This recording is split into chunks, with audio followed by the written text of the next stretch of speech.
Take a girl and a guy, and they fall madly in love and form a family. Sprinkle in some counseling degrees and a doctorate, a dream of transforming relationships as we know it. And 20 years later, we give you power couple Dr. Ray and Jean Kadkodian. And this is their podcast, Couples Synergy. Welcome back to another episode of Couples Synergy with Dr. Ray and Jean. I'm Dr. Ray. And I'm Jean, and this is our podcast about love, marriage, and relationships. Be sure to check us out online on our Facebook page and Instagram at Couples Synergy or our website, couplessynergy.com. And be sure to subscribe to our podcast or send us any suggestions on topics you'd like to hear more about. And now on to Couples Synergy, an in-depth look at love, marriage, and relationships, where we bring you our experiences working with thousands of couples for nearly 20 years.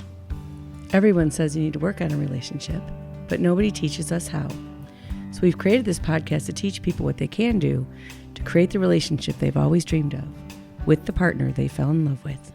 Happy New Year. 2020. It is 2020. It's a very exciting number, exciting year. Mm-hmm. And today, in today's podcast, we will be talking about setting goals. And not just the New Year's resolutions that you all grew up knowing about. There's a book called The 4-Day Win by Martha Beck. And Martha Beck was actually Oprah's life coach.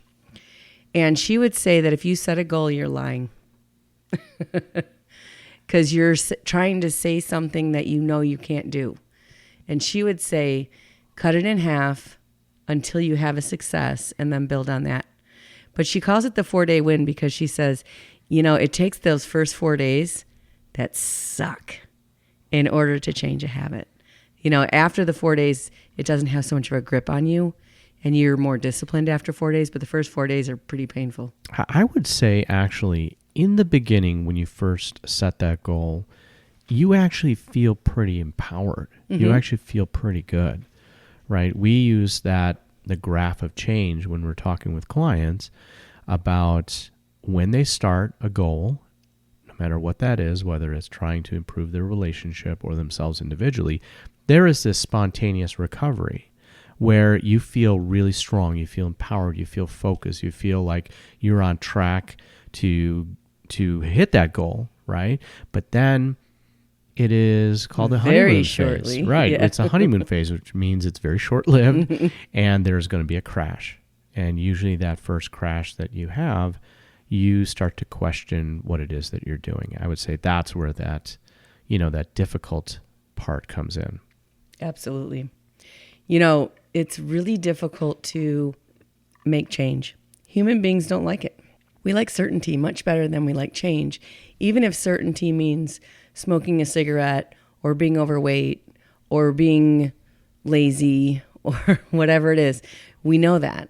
And because we know it, it's more comfortable. And change requires discipline, which is not comfortable. Yeah, change is very uncomfortable. We don't like it at all. It's just a complete, as a species. And, you know, if you think about physical change, if you try to go on some type of a diet or change the way that you're eating, even if you're trying to change it to eating healthy, your body rebels. Right. Because it's gotten so used to eating unhealthy meals that now you try to shift it, it doesn't know what to do. Mm-hmm. And so you have all of these symptoms and indigestion and your body's just adjusting to something completely different.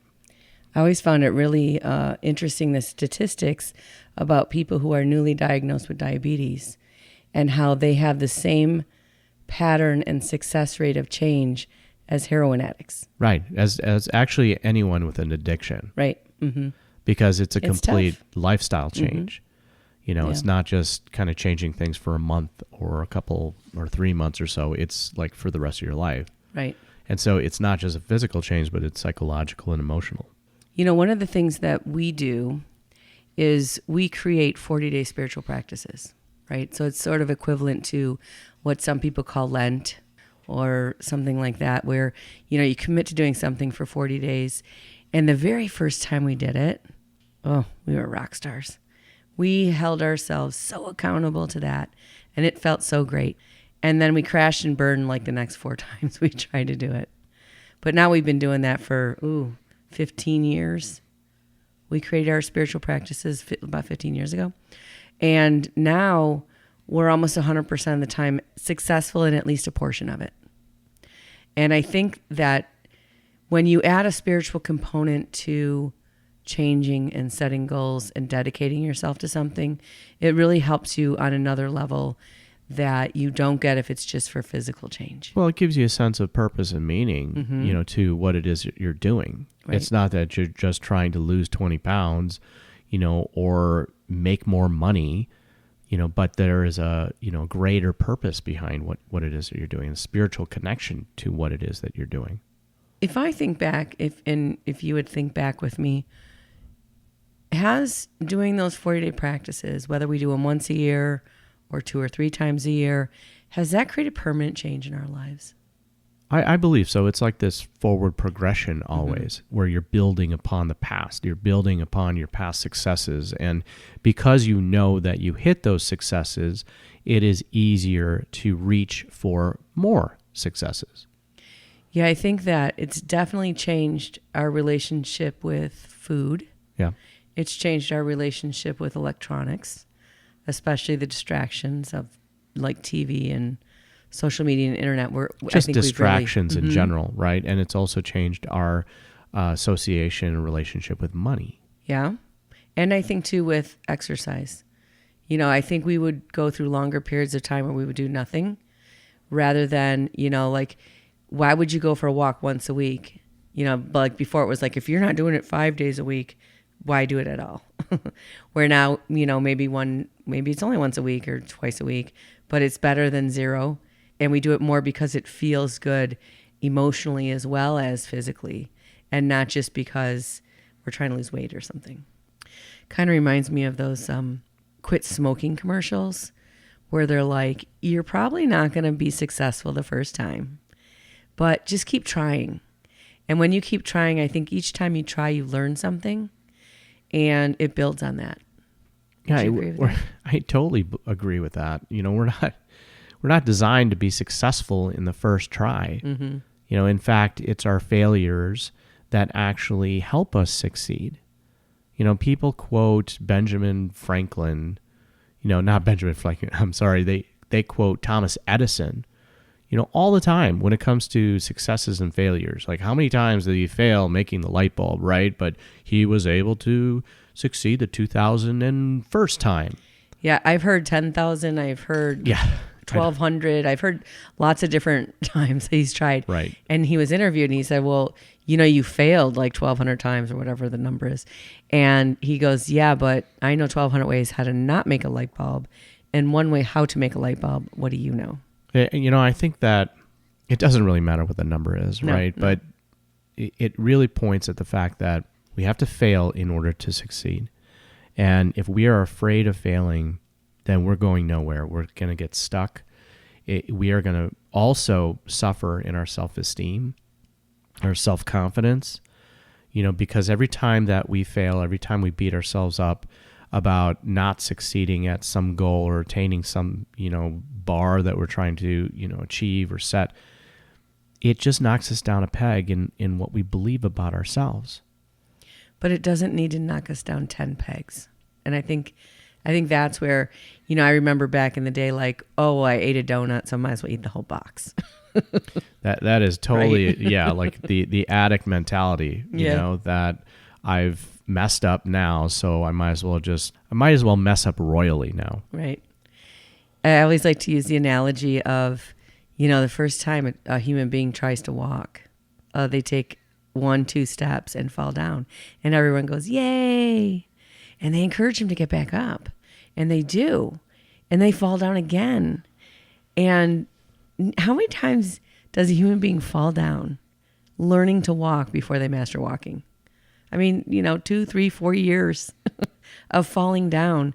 And no parent ever said to a child, you know what? Stay down there. You stay down there and I'm going to bring you everything because you're going to bump your head. You're going to fall. It's going to hurt. And we forget that that's actually how we learn.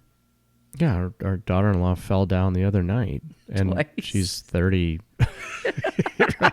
So, we could still fall down as an adult. Absolutely. And the thing that brings us joy is actually connection. And it doesn't matter what that connection is. Whether you're connecting two ideas in your brain, that'll bring you joy. Whether you're connecting with another human being, whether you're connecting ideas, concepts, creating something, putting a puzzle together, anytime you make a connection, that's what joy is. Isn't that interesting? And so when we try and we fall down, we've learned something, and we learned something because we made a connection.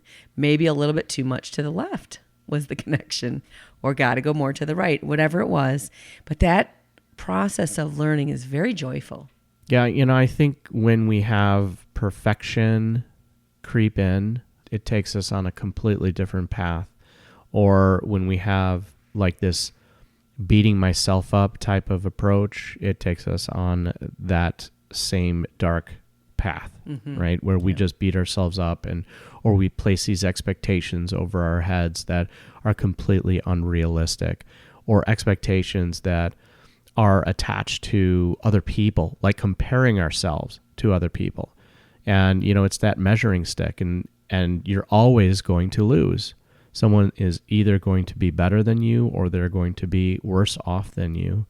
And now you're just living your life based on everyone and everything outside of yourself, versus taking a look at who you are, who you want to be, and setting the path in motion to create that. That comparison stuff is so hard. I'm 53. There are changes happening in my body that are never going to undo. I can see a glimpse of my 70-year-old self in my face sometimes. And it's quite humbling, but at the same time, it's very liberating. It's very liberating because you have to let go of what's superficially important and some of the things that you've learned about what's important. And it still amazes me that you can love me. Like you see me and my 53-year-old self. And there's a meaning and a depth and a connection that we have that is far superior and outweighs all of those kind of things. And sometimes when you look in the mirror, it's sort of hard to believe because you're so domesticated to think about that comparison. Well, I think that reflects the change in what is important to us over the years and the goals that we strive for. I mean, goals aren't to have flawless skin or to have, like, I just remember my trainer in past years, to have bigger calves. I mean, it's not about that anymore at all. Whereas, when we're younger, maybe we focus on things like that. But the goals that we strive for now are reaching more people with the message that we have, teaching other couples how to have healthy relationships, having a couple sit across from us and seeing them transform from being so shell-shocked, so unhappy in their relationship, and turning into this blossomed couple where they are trusting themselves, they are communicating with each other, they are opening up to each other about insecurities and helping each other heal those insecurities is such an amazing thing. And we just sat with a couple just the other day, and just to see the transformation that they went through, it is so joyous. And that is the goal that we strive for now. When we talk more about connection, when we're disconnected, we typically are disconnected because something hurts. And that couple that you're talking about, they were in pain because they were going through infertility issues and they hadn't healed an issue of past infidelity. And when we're in pain, at least when I'm in pain, the first thing we do is turn on someone else. When we're driving and someone cuts us off, we yell at them. Or if someone gets in our way, or if we stub our toe, for some reason it's someone else's fault. even if nobody's around. We want to blame someone because it's just, I think, our natural thing that we do. And that drives such disconnection. And if joy is about connection, and you think about, we've been together in February, will be 22 years married, 23 years since we started dating. Right. How many connections have we made in that length of time? And that's why it outweighs all of those superficial things. Except, when you get in pain, you can just turn your partner right back into a monster. It's very easy to do that, especially if you're not doing the self-reflection, that is necessary in order to take personal responsibility for what you have power and control over changing, and that is yourself. And so, yes, in those cases, it's very easy to point the finger outside of yourself at other people and other things and other situations, so that you don't have to look in the mirror, and you don't have to take the blame, and you don't have to take the brunt of that, because that's a pretty heavy responsibility to take on. Right. I remember, when I was 20 years old, I got pregnant. And I grew up a good Catholic girl, and that was a very difficult, shameful experience in my life. And I remember how heavily I judged myself. And I went through a process when my son was about 8 years old, where I actually was able to forgive myself. And at that point, I realized my judgment for other people went away as well. And so I find that when I'm down, or when I want to make change, or when I want to shift something in my life, I'm so much more apt right now to reach out and help someone else, because I know that's my quickest avenue to feeling better, than to wonder, why isn't someone calling me? No, I'll go call them. You know what I mean? Or whatever it is. I'm so much more willing to reach out and take that risk because it instantly benefits me. So maybe that's really selfish. I don't know. For me, when I am trying to set goals in my life, or I'm trying to achieve something, I always turn to the way that I define three things and three roles that I play in my life. And that is how I define what it means to be a good father, what it means to me to be a good husband, and what it means to me to be a good man in this world. And my definitions of those three roles sets in motion all of the goals that I would set for myself in my life. It creates kind of a roadmap with the final destination being the definition of those three roles. That's a really interesting perspective. I don't know if I've ever really thought that way. And maybe that's a little bit different between men and women, because I probably think, what do people think about me, more than I think about what do I think about myself. Maybe not so much since I've been working on myself for a long time, do I care so much about what other people think about me. But I don't know if I've really contemplated what I think about myself. Oh, I wouldn't say that there aren't times I don't think about what other people are thinking about me. What I'm saying is that when I focus on those three roles and how I define those three roles, it helps me kind of stay on track. It helps me not get sidetracked as to what other people are thinking about me, but keeps me focused on what's truly important in my life and who I truly want to be. And so if I'm setting a goal on being more successful in the business, or I'm setting a goal on, being more healthy, then if I keep in mind what it means to me to be a good man, that he's a strong provider, right? Or that, he makes sure that he takes care of himself. So he's around for his kids and he's around for his spouse, then it sets in place why I am working on being healthy, right? Or why I'm trying to be more successful in business. And it's not a self-serving type of reason. So that's like your North Star. Correct. That higher self, or that striving to be your best self. I've used this example multiple times, and that companies have a mission, vision, and values when they come together when they're trying to set goals, they always refocus on the mission, vision, and values, because from that place, they can, figure out what is truly important in order to grow their business, right? Or how to be more successful. And, we've talked about couples having that kind of a focus too. What is the mission, vision, values that sets in place that North Star, as you're saying, for their relationship? Well, from a microcosm perspective, you also have to have that mission, vision, and values for yourself. And the way that I define that is by those 3 roles that I play in my life, the 3 really most important roles for me. Now that you've said it like that, I see where I do that.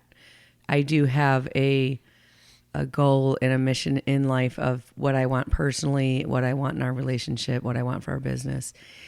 And I think if there's 2 things that are important about getting your goals in a place where they're accomplishable, is that one. Where do you want to be? What direction, what course are you setting? And you look out across the horizon and you have to pick your point. And then I think the other thing that is so impactful and we're so lazy about doing is actually writing it down. And when you write it down, and then you break it up, you almost are so focused on it that it just sort of starts to happen. That spending that time, and we hired a coach this year. Hello, Jennifer. And she is doing that, right? She's forcing us into doing that mundane stuff that feels mundane. Well, it's just something, it's not a forte of ours. Mm-hmm. We like to keep those things up in our head. But, I agree with you that when you put it down, it helps organize you. It actually helps you put things in motion, versus feeling overwhelmed, and not knowing what is more of a priority and where to put your focus and your energy towards. The other thing, it's like when you program your GPS, right? We live in the Chicagoland area. And if we programmed our GPS to go to San Francisco and we got to Omaha and we said, this isn't working. Let's just turn around and go back. We're not here yet, but because you have more of an awareness that you just have to keep going and it's further.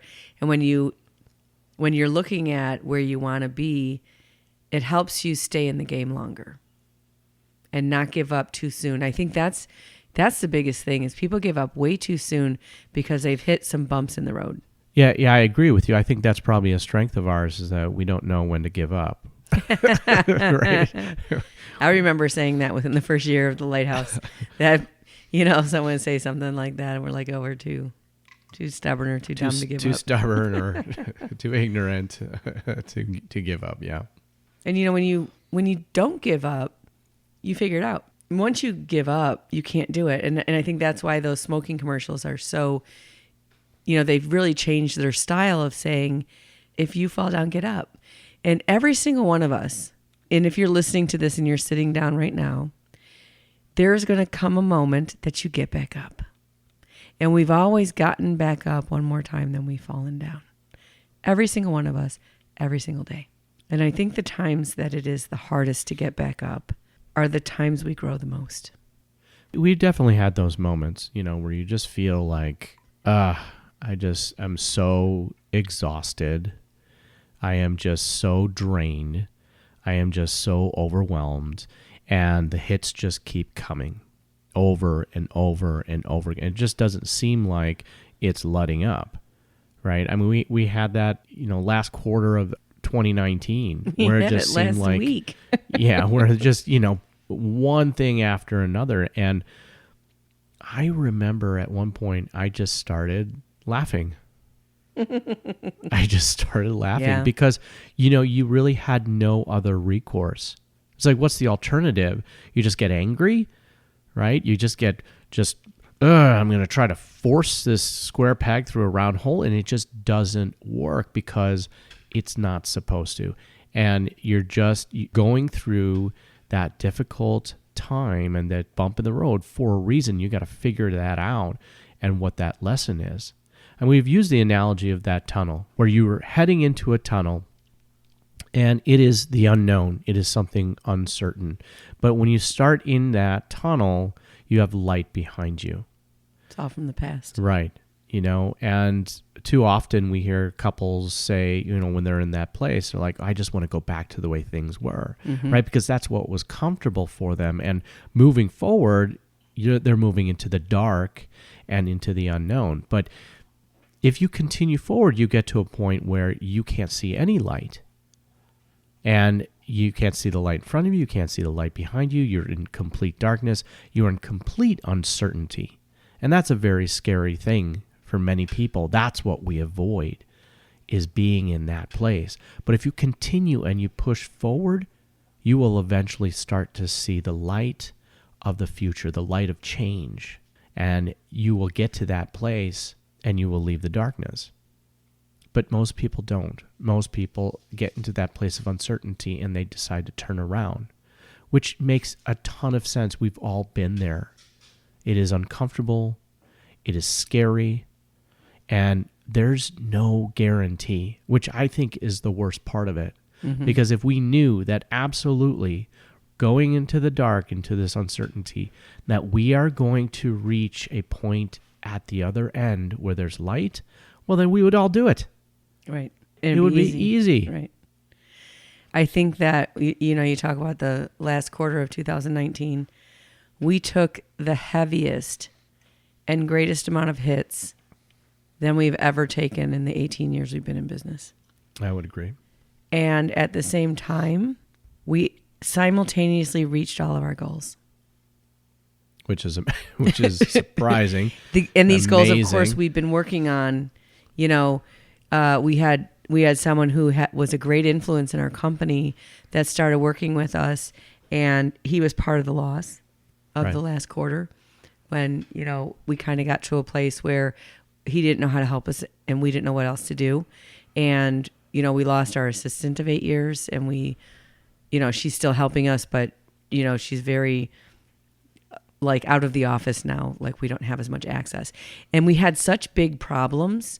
We couldn't be reactive to them because they weren't fixable in the next 10 minutes or even the next day or even the next week. No, we just had to trust the fact that we were going through it, for a reason, and that we are going to be out, through it on the other end. Right. And we just continue on. So I guess, in terms of changing your life in 2020 and, and not just superficially, but really in depth and really shifting your frequency and leveling up in life, I think those would be the three most important things then, right? So they would be find your mission, vision, and your values.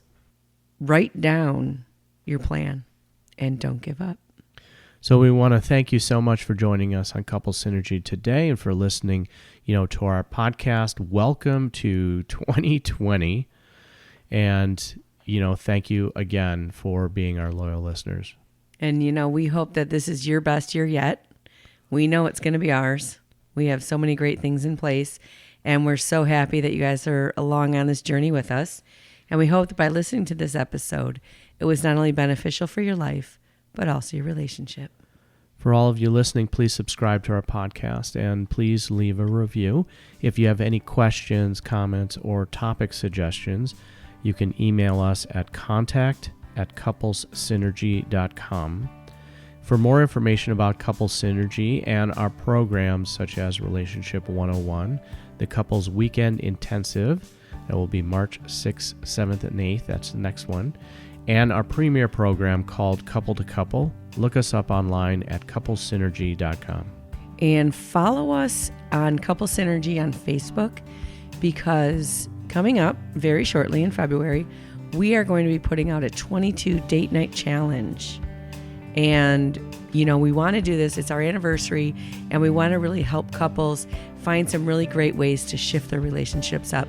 So make sure you're following us on Facebook so you get that information. And if you know someone who could benefit from this episode, please download it and share it. And thank you for listening. Until next time, synergize your life and synergize your love. You have been listening to Couple Synergy with Dr. Ray and Jean Ketkodian.